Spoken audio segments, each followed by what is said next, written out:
Hey there, Father Michael here. So a couple nights ago, we had a really serious storm with winds that peaked at 70 miles an hour. And I was a little concerned as the storm came up because the house I just bought is in a historic area. And so, with 100-year-old homes come 150-year-old trees. And my yard happens to have this behemoth tree that I'm determined to take down now after this storm. 60 feet tall, probably, with lots of twists and turns and dead wood trapped up high. And the roof on the house is brand new, and I really don't want to have a major incident.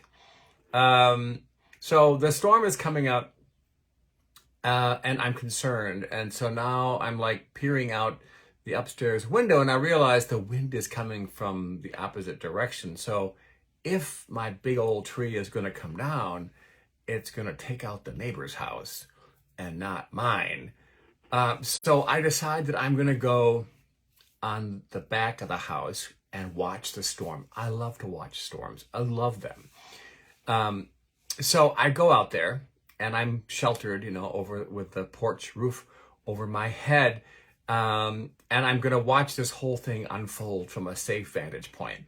And so I'm standing there, and all of a sudden, this huge tree directly behind me is suddenly just torn in two, and half of it comes down on the neighbor's house, completely demolishing part of his siding, his roof. His gutters are gone. It went down both sides of the house because the tree was that tall. It completely wiped out his front porch, like took it to the ground, ripped it off the house, all in a ginormous crash, very dramatic. And it also closed off the street behind me, which is a busy one. And so traffic had to reroute and slow down for quite a while afterwards till they got this debris out of the way. Well, so yesterday then, two things happened. First, I had my first Medicare home visit from the nurse practitioner to determine if I am fit to live on my own. So I had to do the usual, here's 3 random words, and then do some distracting activity, and then come back and tell her the 3 words. Well, I failed because I knew one of them was hamburger, but I had no idea what the other 2 were. And she laughed and said, "What is it with you younger people? You always fail that." I don't know. Apparently the 100-year-olds are, whipped through that with no problem. And so, the date, who's the president, blah, blah, blah, blah, blah. And so overall, everything was fine. But her parting advice to me, which she even put in writing, which is a little annoying, was that I have a colonoscopy again, which I know it's coming up in a year, and that I stop smoking my hookah and stop vaping. Even though I had explained to her that I have cut way, way back. I'm doing maybe 1 or 2 hookahs a week. And although I vape every other day, basically, I don't vape any nicotine. And it's all natural ingredients. I've upgraded my products, blah, blah, blah, right? And so she had checked my lungs earlier, and she said, "I can't believe how clear they are considering you're a smoker." I'm like, "Girl, I am not a smoker. I dabble. I'm an amateur hookah aficionado. I'm not really a smoker." Anyway, whatever. So she left. So I was a little irked by that, to be honest. And so after she left, it wasn't raining, and I thought, I am going to be a snoopy neighbor, and I'm going to walk down the alley behind my house and maybe around the block to check out the damage to my neighbor's house and porch. And frankly, I was shocked at the amount of damage. That branch literally came down in 4 seconds. And to see all of that damage was shocking. But I was even more surprised, I think, by the fact the house was even still standing, because that tree is bigger around than I am, like by 3 or 4 times. I was just blown away by it. And the weather yesterday was a little funky, that transitional period, still mostly cloudy, a lot of fast-moving clouds across the sky, and there were a couple patches of blue directly above me, as the sun kind of struggled to show its face.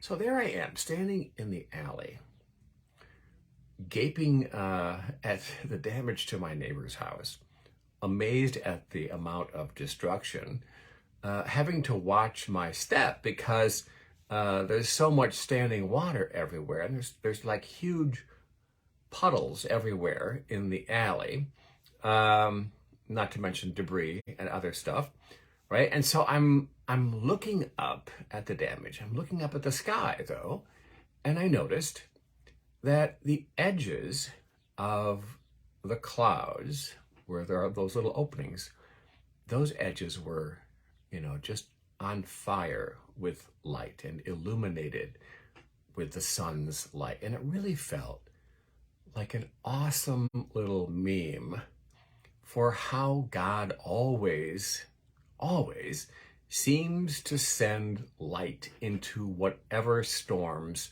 life throws at us. So there I am, and I'm having this little, insight, if you will, and I'm inhaling the fresh air and feeling connected to all of creation and all of that. And I look down at my feet, and there in front of me is a rather smallish puddle.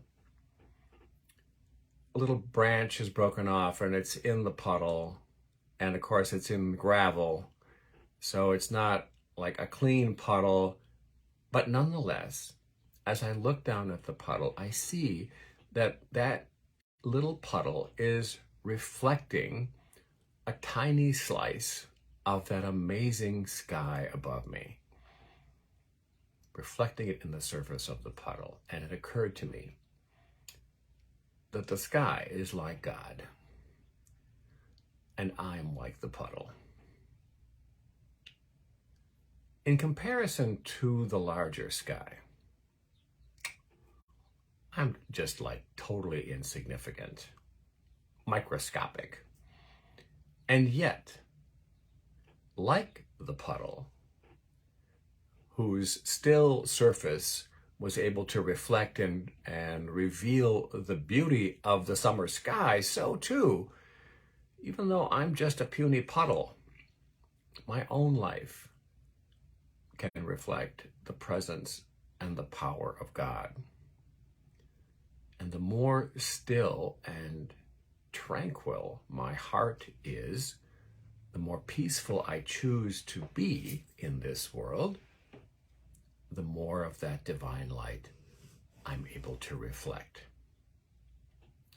Paul writes in his second letter to the Corinthians, chapter 3, verse 18, all of us are looking with unveiled faces at the glory of God, as if we were looking in a mirror. We are being transformed into that same image from one degree of glory to the next degree of glory. And all of this comes from God, who is Spirit. On Sunday, arguably my favorite day of the week, when I am totally in my element, totally in the flow, when I feel like I'm doing what God has called me to do, to be my best self, I always feel a measure of deep peace and gratitude afterwards. And that really does carry me through the night, the whole night. It sets the tone for the evening. It reduces my anxiety as I go to bed Sunday nights. But then along comes Monday, and I'm back in my everyday existence, annoyed by some petty shit that just doesn't matter, distracted by 100 little things that just keep me from remembering to choose inner peace. And in the midst of all that BS, it's a struggle to remember to just chill out and be a puddle. Tiny, perhaps. Invisible, no doubt. Unappreciated, okay. But still, completely at peace, completely tranquil, just simply reflecting the love of God and making a difference in other people's lives and in my own. So today, a simple proposition.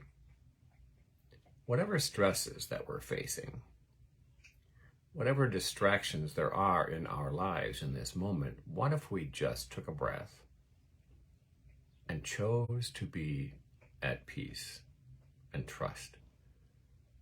God has our back. We don't need to worry about that. Might just simplify the whole day. Pray with me.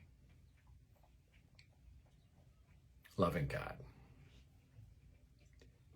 God of the sunshine, God of the storm, we open our hearts to your divine presence in this moment, grateful for all the times when we were lost in our darkness and yet still able, by your grace, to perceive your divine light. Help us today to remember that peace is a choice, and that although we may be insignificant in this world, we are still always capable of reflecting the power of your light to other people. Help us then to be a better person today, more mindfully reflecting your light as we encounter all those people you send us by divine appointment. Amen. And for my nurse practitioner, who said she's going to be watching,